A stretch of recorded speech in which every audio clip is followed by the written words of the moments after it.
할렐루야. 오늘 로마서 5장 1절에서 2절까지 말씀을 함께 봤습니다. 오늘 말씀의 제목을 이렇게 정했습니다. 칭의를 받은 자의 삶이라고 정했습니다. 이 로마서 1장부터 4장까지 사도 바울은 이런 이야기를 했습니다. 인간은 모두 다 죄인이다. 도저히 구제받을 수 없는 전적으로 부패해 있는 죄인이다 라는 이야기를 사도 바울이 끊임없이 했습니다. 유대인이나 이방인이나 상관없이 모두가 동일하고 모두 이 땅에 태어나고 살아가는 모든 사람은 하나님 앞에 전적으로 부패한 죄인이라고 분명하게 선언했습니다. 그런데 하나님께서 인간의 죄를 용서하시고 구원하실 계획을 태초부터 세우셨고, 그리고 그 죄의 문제를 해결할 메시아 구원자를 예수 그리스도를 이 땅에 보내셨습니다. 그리고 예수 그리스도께서 인류의 모든 죄를 다 짊어지시고 십자가에 죽으심으로 우리의 그 모든 죄값을 다 치러서 누구든지 예수 그리스도를 믿으면 의롭다 인정받고 하나님의 구원의 은혜를 누린다라고 사도 바울은 분명하게 선언하고 있습니다. 우리가 하나님 앞에 의롭다 인정받는 것 다른 거 아닙니다. 복음을 믿는 믿음, 예수 그리스도를 믿는 믿음을 보시고 하나님께서 우리의 죄를 잊어버리시고 덮어버리시고 의롭다라고 인정해 주시는 것입니다. 우리가 하나님 앞에 이렇게 의롭다 인정받는 길 다른 데 가서 찾지 마십시오. 복음밖에 없습니다. 아무리 눈을 씻고 찾아보고 이곳저곳 들쑤셔봐도 없습니다. 예수 그리스도밖에 없음을 믿으시길 바랍니다.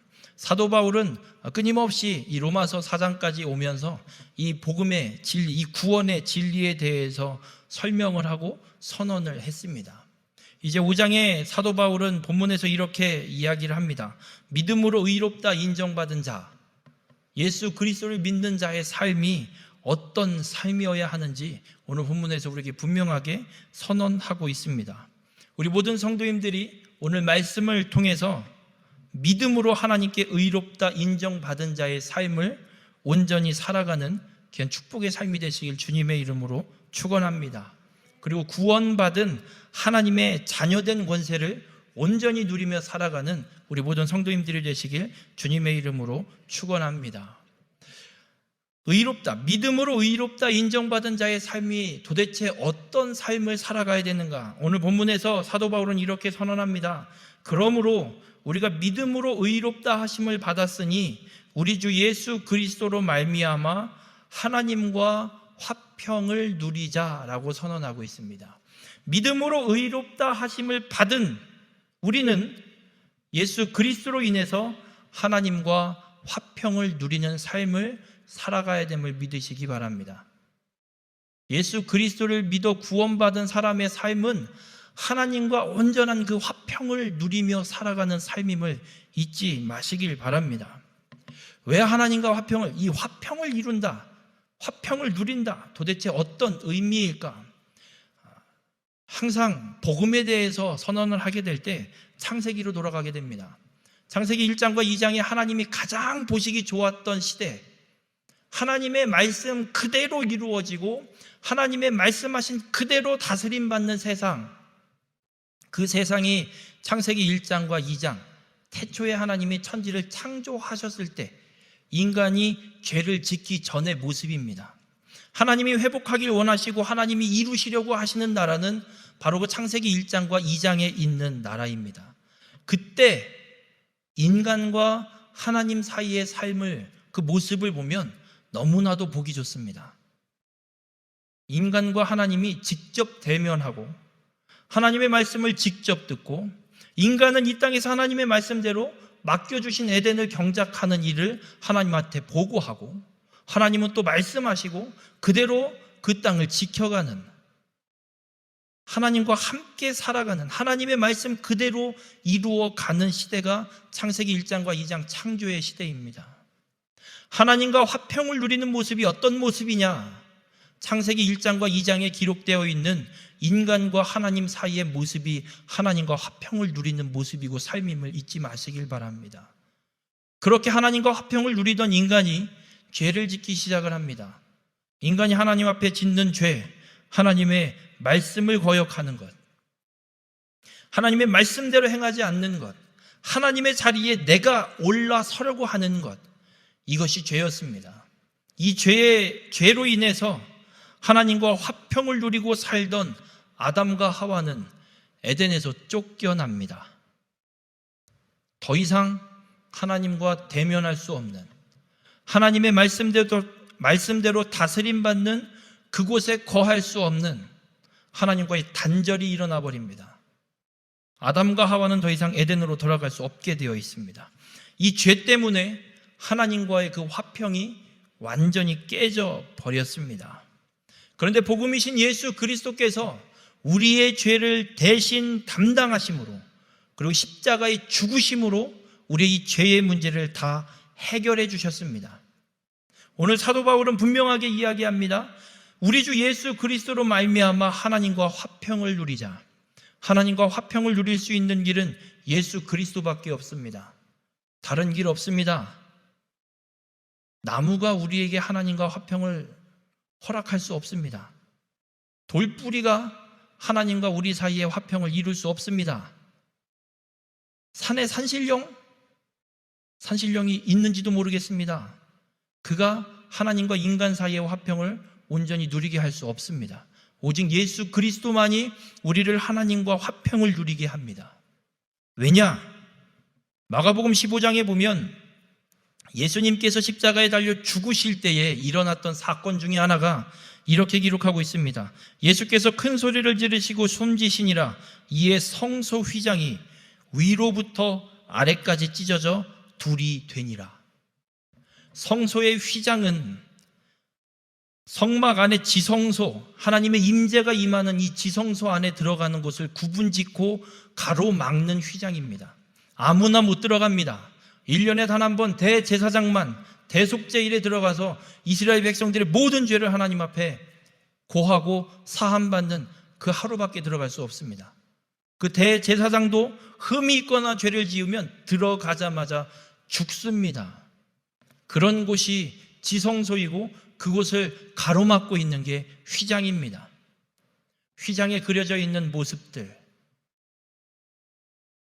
하나님께서 이스라엘 백성 아담과 하와를 에덴에서 쫓아내시고 에덴 동편 문을 막으셨던 모습과 너무나도 똑같습니다.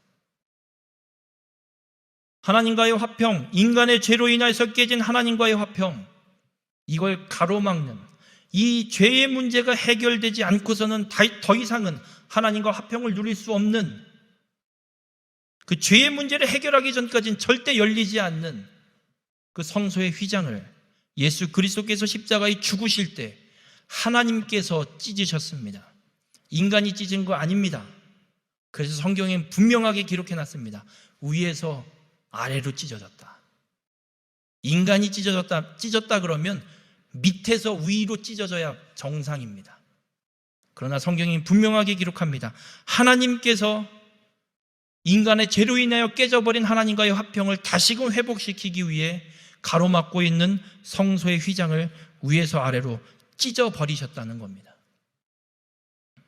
여러분, 우리는 그 예수 그리스도를 믿음으로 하나님과 이 화평을 다시 회복하고 누릴 수 있습니다. 예수 그리스도만 가능합니다. 히브리서 10장 19절과 20절에 또 이렇게 말씀합니다.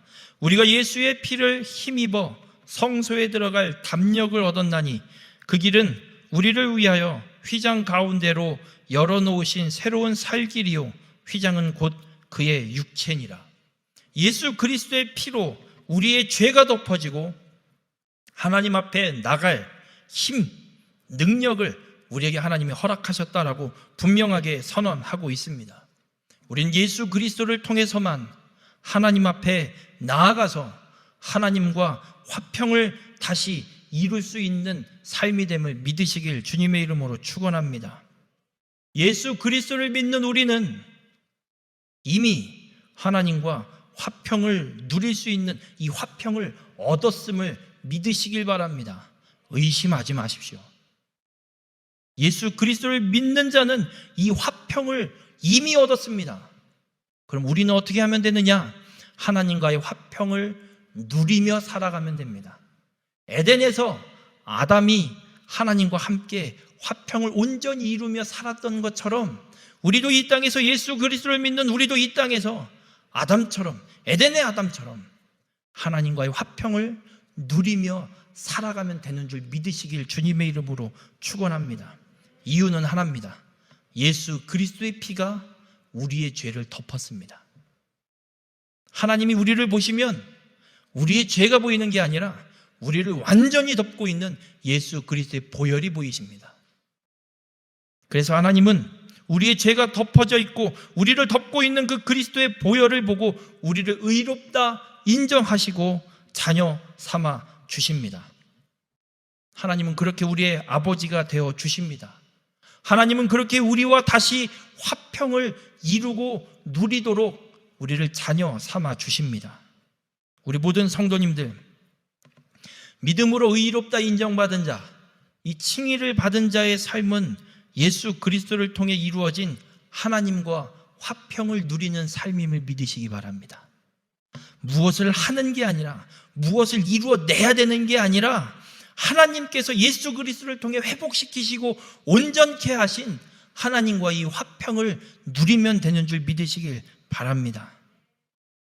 하나님께 나아갈 수 없었던 우리의 죄의 문제, 예수 그리스도로 인해 깨끗이 해결되었고 또 하나님께 나아가서 그 관계가 회복된 화평을 누리는 삶을 살아가는 것, 이것이 칭의를 받은 자의 삶입니다. 오직 예수 그리스도를 믿음으로 하나님께 의롭다 인정받은 우리 모든 성도님들, 여러분은 이미 하나님과의 화평을 얻었습니다. 이제 이 하나님과의 화평을 온전히 누리며 살아가는 우리 모든 성도님들 되시길 주님의 이름으로 축원합니다. 한 가지 여쭤보겠습니다. 하나님과의 이 화평을 온전히 누리고 계십니까? 여러분, 우리는 그렇습니다. 어떤 상황이 펼쳐지거나 어떤 문제가 닥치거나 어떤 환경이 우리 앞에 펼쳐지게 될 때 가장 먼저 생각하는 것, 떠오르는 건 왜 나한테 이런, 진짜 싫습니다. 문제가 닥치거나 어떤 고통이 닥치거나 어떤 고난이 찾아오는 게 싫습니다. 왜 힘들어야 되는지, 그거 문제 해결할 수 없는 그런 문제 왜 내게 닥치는지 가장 먼저 떠오르는 생각이 싫은 게 먼저입니다. 안 당해봤으면, 그냥 그런 거 없이 그냥 무난하게 별 문제 없이 평탄하게 살았으면 좋겠는데. 여러분, 많은 그리스도인들의 삶을 보면 믿음으로 화평을 얻고도 그 화평을 온전히 누리지 못하는 삶을 살아가는 걸 보게 됩니다. 그저 내게 주어진 삶의 상황들에 좌절하거나 낙심하거나 오히려 원망과 불평을 막 쏟아내거나 어떻게든 내가 해보려고 발버둥을 치거나 이런 모습들이 더 많이 있는 걸 보게 됩니다. 여러분, 우리가 믿음을 지키고 살아가는 것, 지치고 절망할 때가 더 많습니다. 지금은 시대가 더 그렇게 우리를 몰아가고 있습니다. 그래서인지 교회 예배 드리는 게 더 힘들어졌고, 왜 예배 드리는 게 문제인지, 예배 드리는 게 왜 그렇게 제재를 받아야 하는지 도무지 이해가 안 되는 그런 시대 속에 정말 믿음을 지키며 살아가는 게 옳은 걸까라는 생각까지도 한편으로는 하게 되는 그런 시대에 우리가 살아가고 있습니다. 근데 우리가 한 가지 착각하고 있는 게 있습니다. 우리가 예수 그리스도를 믿고 구원받은 하나님의 자녀로 이 땅에서 살아가는 삶, 이 삶을 성화의 삶, 이렇게도 이야기를 합니다. 성화라고 그냥 편의상 말씀을 드려보겠습니다. 이 성화, 우리가 무언가를 이루어야 될 숙제로 생각하고 살아갈 때가 참 많습니다. 예수 그리스도를 믿으니까 예배 열심히 드려야 되고, 예배 빠지면 안 되고, 기도도 해야 되고, 성경도 열심히 읽어야 되고, 헌금도 잘해야 되고, 전도도 해야 되고, 뭣도 해야 되고, 그거 안 하면 성화가 덜 됐나? 화가 나는 걸 꾹꾹 눌러 참아서 어떻게든 화가 난 게 안 난 것처럼 보여야 되고, 성화를 우리가 짐, 해결할 수 없는 정말 무거운 짐으로 우리가 이해할 때가, 착각할 때가 참 많습니다. 구원의 과정을 좀 잠깐 말씀을 드려보겠습니다. 간단하게 세 단계로 구원의 과정을 이렇게 단계로 구분 지을 수도 없지만 좀 설명을 드려보면, 구원의 과정을 좀 이렇게 설명을 드려보고 싶습니다. 칭의, 예수 그리스도를 믿는 것, 예수 그리스도를 처음 믿게 되고 예수님을 나의 구주로 영접하게 되는 그때를 칭의, 예수 그리스도를 믿음으로 하나님 앞에 의롭다 인정받은 그 사건 다 있으실 겁니다. 없는데 이 자리에 앉아 계시다면 스스로를 솔직하게 나의 믿음을 한번 점검해 보십시오. 종교생활 하러 온 건지, 정말 예수 그리스도를 믿어서 온 건지. 구원의 시작이 예수 그리스도를 믿는 것으로 시작이 됩니다. 그리고 세상 끝날 예수 그리스도께서 이 땅에 재림하셔서 심판하시는 그때 하나님의 나라에 들어가게 되는 영화를 이루게 됩니다. 그래서 칭의를 받고 영화에 이르기까지 우리가 이 땅에서 살아가는 삶을 성화라고 이 구원의 과정을 좀 간단하게 그냥 설명을 해볼 수 있을 것 같습니다. 우리가 이 성화, 예수 그리스도를 믿어서 하나님 나라에 들어가기까지의 이 삶, 이 땅에서 이 육체를 갖고 살아가는 삶에 대해서 우리는 참 힘들게 생각합니다. 저도 그랬습니다. 뭘 해야 되는 걸로만 생각했습니다. 예수를 믿으면 똑바로 해야지. 그래서 청년들이고 학생들한테도 그럽니다. 뭐하냐 니네 맨날 이러면서. 니네가 지금 고3이 지금 여기서 놀고 있냐 가서 공부를 해야지. 청년들에게는 뭐하냐 예배 똑바로 안 드리고. 혼내는 투의 말이 더 많았던 것 같습니다. 이유는 이거였습니다. 예수 그리스도를 믿으면 구원받아 하나님의 나라에 들어가기까지 내가 어떻게든 살아내야 될 거 아니냐, 이런 개념으로, 이런 뜻으로 저도 그런 이야기를 했었습니다. 그런데 말씀을 준비하고 이 성경을 계속해서 찾아보는 가운데 성화는 짐이 아니었습니다.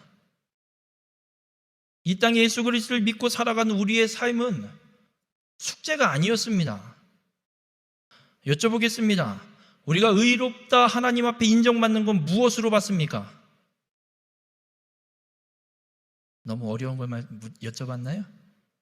우리가 의롭다 인정받는 것 무엇으로 인정받습니까? 예수 그리스도를 믿는 믿음으로 인정받습니다. 다른 거 아닙니다. 뭘 해서 받는 게 아니라 예수 그리스도를 나의 구주로 영접하고 그 예수 그리스도가 나의 죄를 대신 지시고 십자가에 죽으신 나의 구원자, 그리고 다시 살아나셔서 우리에게 생명을 허락하신 하나님의 영원한 나라를 약속하신 그 예수 그리스도 하나님의 아들을 믿으면 그 믿음을 보고 하나님이 우리를 의롭다 인정해 주십니다. 그럼 하나님 나라에 들어가는 건 어떻게 들어갑니까? 무엇을 해서 들어갑니까? 믿음으로 들어갑니다. 그 예수 그리스도를 믿는 믿음을 보시고 하나님이 우리를 하나님의 나라로 인도하십니다. 하나님의 나라에 들이십니다. 구원이 예수 그리스도를 믿는 것에서 하나님의 나라에 들어가기까지 믿음으로 하나님께서 우리에게 은혜로 베풀어 주신 그 은혜를 믿기만 하면, 그 복음을 믿기만 하면 우리는 구원받습니다. 그러면 예수 그리스도를 믿고 이 땅에서 살아가는 우리의 삶, 이 성화의 삶, 이건 우리가 해야 될 책임과 의무가 아니라는 겁니다. 동일하게 믿음으로 하나님께서 우리에게 은혜로 베푸신 것이기에 그 믿음의 삶을 누리고 살아가면 된다는 겁니다. 여러분, 성화는 우리의 책임과 의무가 아닙니다.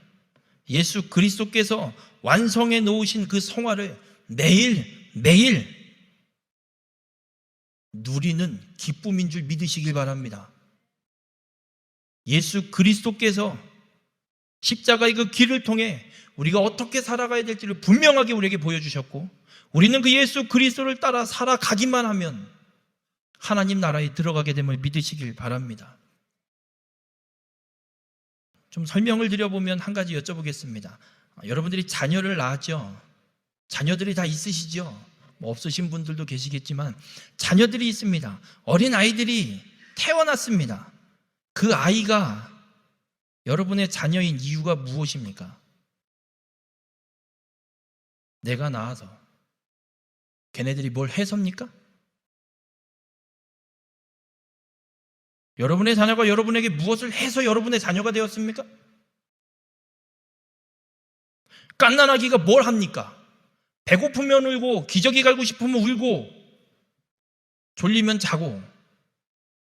근데 그 아이가 왜 여러분의 자녀입니까?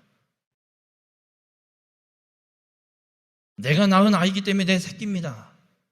그 아이가 무엇을 해서 자녀가 되는 게 아닙니다.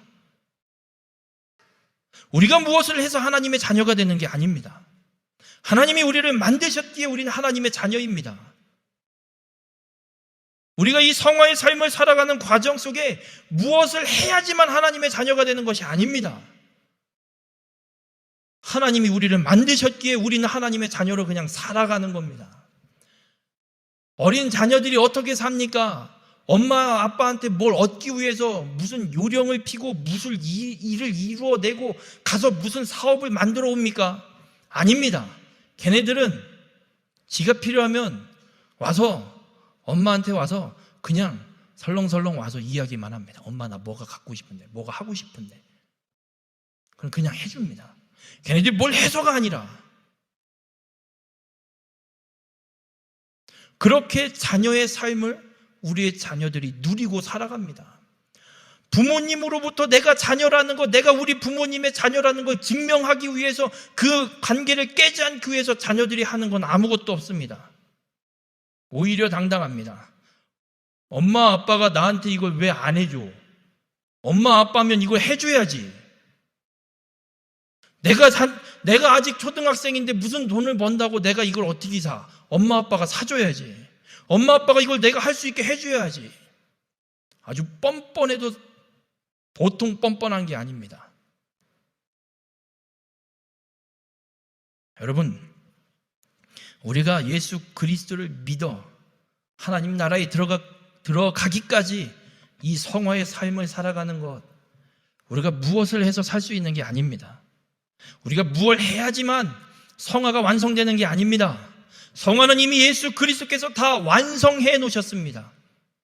십자가의 그 구원 사건을 통해서 그 예수 그리스도만 믿기만 하면 우리는 하나님과 그 화평의 관계가 온전히 회복되고, 하나님은 나의 아버지 되어주시고 나는 하나님의 자녀가 되어서 그 하나님의 자녀된 자의 삶, 그 자녀의 권세를 그냥 누리고 살아가면 되는 것, 이것이 성화의 삶임을 믿으시길 바랍니다.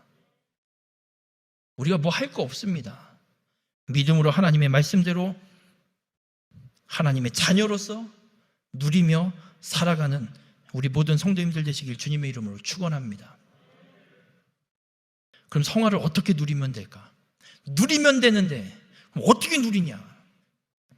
여러분, 믿음으로 구원받아서 하나님 나라를 향한 우리의 이 인생 여정을 애굽을 떠나서 가나안 땅에 들어가는 이스라엘의 역사에 좀 비유를 해서 살펴볼 수가 있습니다.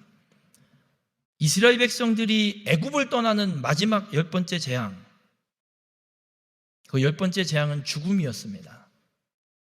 그런데 어린 양의 피를 바른 집은 구원받습니다.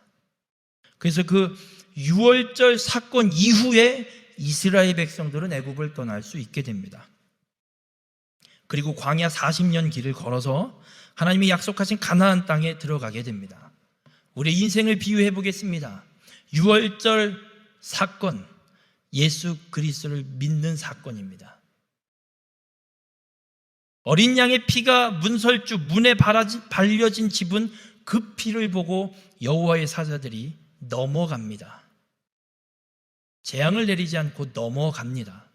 죄로 인해 죽을 수밖에 없는 우리가 예수 그리스도를 믿을 때 예수 그리스도의 피가 우리의 죄를 완전히 덮어버려서 하나님 앞에 우리의 죄가 보이는 것이 아니라 우리의 죄를 덮고 있는 예수 그리스도의 피가 보여집니다.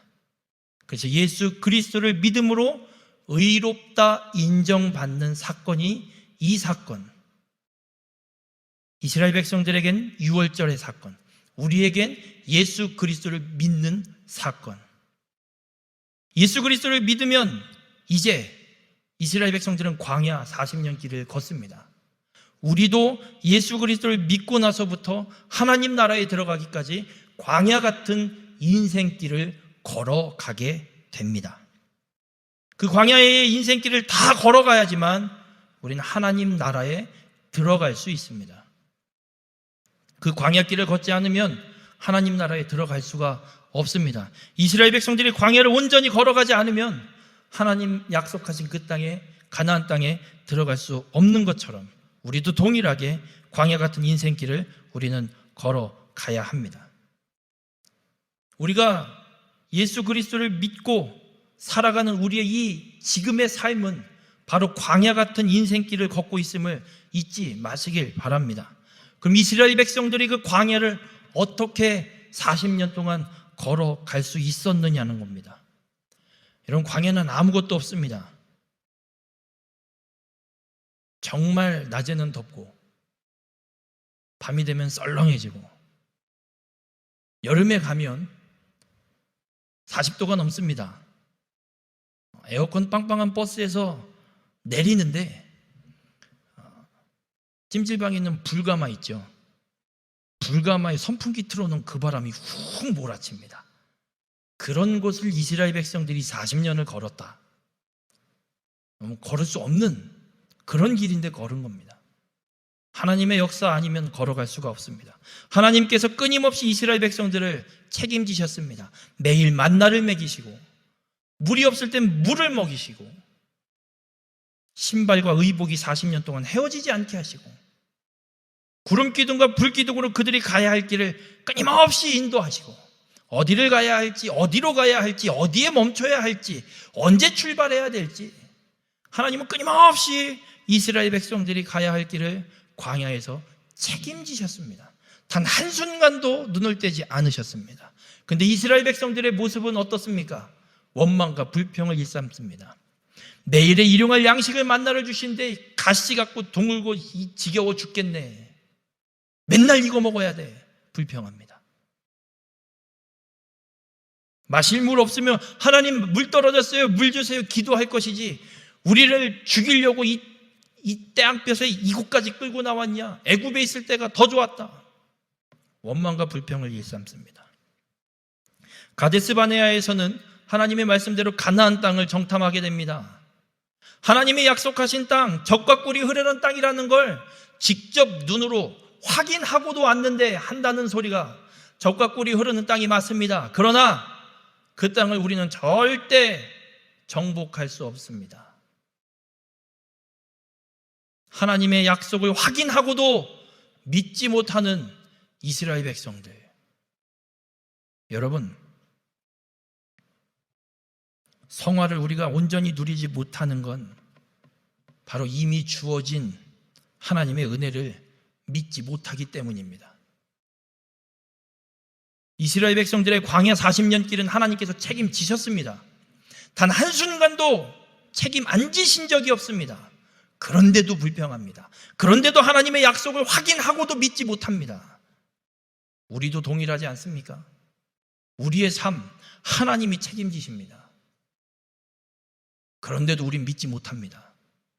왜 내겐 이게 없냐고, 왜 내게는 이런 질병이 생겼냐고.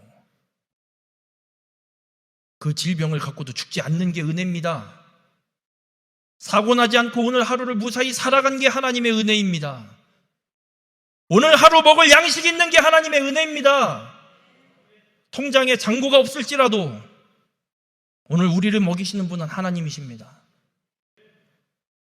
그런데 그걸 믿지 못하고 더 갖고 싶고 더 필요 때문에 하나님 앞에 원망과 불평을 나타내기에, 하나님을 믿지 못하기에 그 성화의 삶을 우리는 온전히 누리지 못하는 겁니다. 우리 모든 성도님들, 성화를 누리는 것 그렇습니다. 하나님께서 우리에게 베푸신 은혜를 맛보며 살아가는 겁니다. 그냥 자녀들이 부모님에게 어떻게 합니까? 어린 자녀들은 뭐 따질 거 없습니다. 필요하면 그냥 얻을 때까지 땡깡 피고, 우리 둘째는 아주 지겹게 이야기합니다. 뭐 간단하게 예를 들면 아이스크림을 사주기로 했잖아요. 사줄 때까지 옆에서 쫑알쫑알 얘기합니다. 엄마 아이스크림 사주기로 했잖아. 엄마 마트 언제 갈 거야? 아까 어제 아이스크림 사주기로 했잖아. 사줄 때까지 생각날 때마다 옆에서 쪼잘쪼잘쪼잘쪼잘 거립니다. 제가 옆에서 집사람한테 한마디 합니다. 약속을 하지 마. 여러분, 그 아이는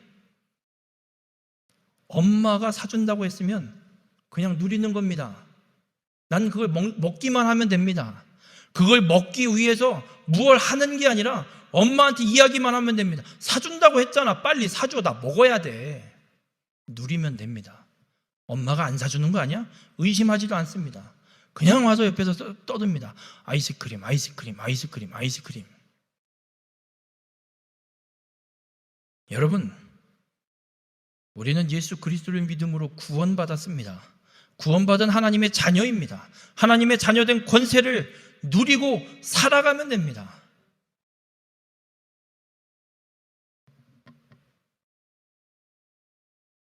여러분, 성화를 나의 책임과 의무로 생각하면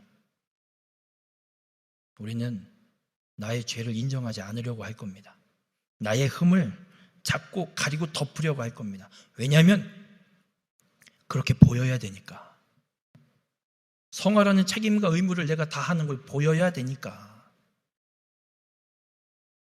여러분, 우리가 구원의 은혜를 누리는 것 다른 거 없습니다. 하나님 앞에 철저하게 나의 죄를 그냥 그대로 다 인정하시면 됩니다. 숨기지 마십시오. 별거 아닌 것 같은 죄 하나님 앞에 철저하게 다 인정하고 내어놓으십시오. 나의 죄를 다 십자가 앞에 다 갖고 오십시오.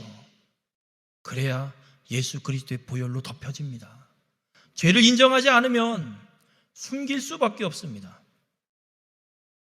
제가 목사인데 사무실에서 이상한 영상이나 보고 앉아있으면 어떻겠습니까? 당장에 그럴걸요. 목사가 그러면 안 되지. 성화를 내 책임과 의무를 생각하면 그럼 그걸 감춥니다. 드러내려고 하질 않습니다. 어떻게든 감춥니다. 그러나 그것이 죄로 인정이 되면 감추지 않습니다. 헉, 이게 죄였군. 내가 헤어나오지 못하는 이 죄 하나님 앞에 내어놓습니다. 죄인이 맞습니다. 하나님, 나의 이 죄를 용서하여 주시옵소서. 하나님 앞에 들고 나와야, 예수 그리스도의 그 십자가의 보혈 앞에 들고 나와야 덮임을 받고 용서를 받는 겁니다. 여러분, 그렇습니다. 구원의 은혜는 죄를 인정하고 십자가 보혈로 죄사함 받았음을 믿고 십자가 앞에 나의 모든 죄를 갖다 내어놓는 겁니다. 감추려 하지 마십시오. 아직도 술이 안 끊어지십니까? 아직도 담배가 안 끊어지십니까? 감추려 하지 마십시오. 예수 그리스도 십자가 앞에 갖다 내어놓으십시오. 끊임없이 내어놓으십시오. 에이, 요즘은 맥주는 술도 아니라는데 알코올 1%만 들어갔어도 다 술입니다. 취하지 마십시오. 하나님 앞에 다 내어놓으십시오. 감추려 하지 마십시오. 정당화하지 마십시오. 타협도 하지 마십시오. 죄는 죄입니다. 그 죄를 철저하게 인정하고 예수 그리스도의 십자가의 보혈 앞에 내어놓아서 죄의 문제를 깨끗이 해결받는 죄사함을 누리는 믿음의 삶이 되시길 주님의 이름으로 축원합니다. 구원의 은혜, 이 죄사함의 은혜를 맛보고 누리고 살아가는 자, 회개하는 자입니다. 죄를 깨닫고 죄를 인정하고 이게 하나님 앞에 죄인 게 깨달아졌고 인정이 되기에 더 이상 이 죄는 죄로부터 떠나는 겁니다. 회개는 그렇습니다. 죄를 반복하지 않습니다. 똑같은 죄를 반복하고 있다면 온전한 회개가 이루어진 것이 아닐 겁니다. 여러분, 참된 그리스도인은 도덕적으로 완전한 사람이 아닙니다. 세상에 도덕적으로 완전한 사람이 과연 누가 있을까요? 도덕적으로 완전해 보이는 사람조차도 죄인으로 만들어버리는 세상입니다. 그 누구도 도덕적으로 완전할 수 없습니다. 참된 그리스도인도 도덕적으로 완전한 사람을 이야기하는 것이 아닙니다. 참된 그리스도인, 나의 죄를 덮어 죄사함을 얻게 하시는 예수 그리스도의 보혈을 의지하는 자가 참된 그리스도인입니다. 여러분, 성화를 누리는 것, 바로 예수 그리스도 그 십자가의 보혈만 의지하고 살아가는 자입니다. 하루의 삶 속에, 나의 일상의 삶 속에 끊임없이 지게 되는, 아직도 그 죄를 인정치 못하고 세상과 타협하고 있고 정당화하려고 하는 그 죄도 끝까지 그 보혈을 의지해서 주님 앞에 내어놓는, 그리고 그 죄에서 돌이키는 삶을 살아가는, 그 죄사함의 은혜를 누리며 살아가는 삶, 이것이 성화의 삶입니다. 우리 모든 성도님들, 예수 그리스도의 보혈을 의지하고 죄에서 돌이켜서 하나님 나라를 향한 그 믿음의 삶을, 그 광야의 그 길을 끝까지 걸어가는 우리 모든 성도님들이 되시길 주님의 이름으로 축원합니다. 성화의 삶은 짐이 아닙니다. 숙제도 아닙니다. 우리의 책임도 아닙니다. 그저 우리의 죄를 덮으시는 예수 그리스도를 의지하고 구원의 기쁨을 누리며 살아가는 것임을 잊지 마시길 바랍니다. 우리 모든 성도님들의 삶이 오직 예수 그리스도만을 의지함으로 매일매일의 삶이 그 구원의 기쁨을 누리고 성화의 삶을 온전히 누리는 귀한 축복의 삶이 되시길 주님의 이름으로 축원합니다. 기도하시겠습니다. 사랑의 주님, 오늘 말씀을 통해 깨닫게 하시니 감사를 드립니다. 예수 그리스도를 믿어 구원받은 우리의 삶, 하나님과 화평을 온전히 이루고 살아가는 우리의 삶, 하나님, 내가 무엇을 해야 되는 줄 알았습니다. 그 성화의 삶이 책임이 있고 내가 의무를 다해야 되는 줄 알았습니다. 그것이 우리의 숙제가 아니고 우리의 짐이 아니었음을 이 시간 말씀을 통해 깨닫게 하시니 감사를 드립니다. 그저 나를 구원하신 예수 그리스도 그 십자가의 보혈을 의지함으로 하나님과 화평을 이미 얻었고 그 화평을 누리며 살아가는 것이 진정한 믿음의 삶임을 오늘 말씀을 통해 깨닫사오니 하나님, 우리의 삶 다른 것 의지하지 않게 하시옵소서. 나의 삶을 의롭게 보이기 위해 세상과 타협하고 나를 숨기려 들고 나의 모습을 가리는 그런 잘못된 삶을 살아가는 자 되지 않게 하여 주시옵소서. 철저하게 나의 죄를 모두 다 인정하고 예수 그리스도의 그 십자가의 보혈의 앞에 내 죄를 내어놓아 죄사함의 은혜를, 구원의 은혜를 온전히 누리며 살아가는 우리 모두가 될 수 있도록 주님 함께하여 주시옵소서. 이 모든 말씀 예수님의 이름으로 기도드렸습니다. 아멘.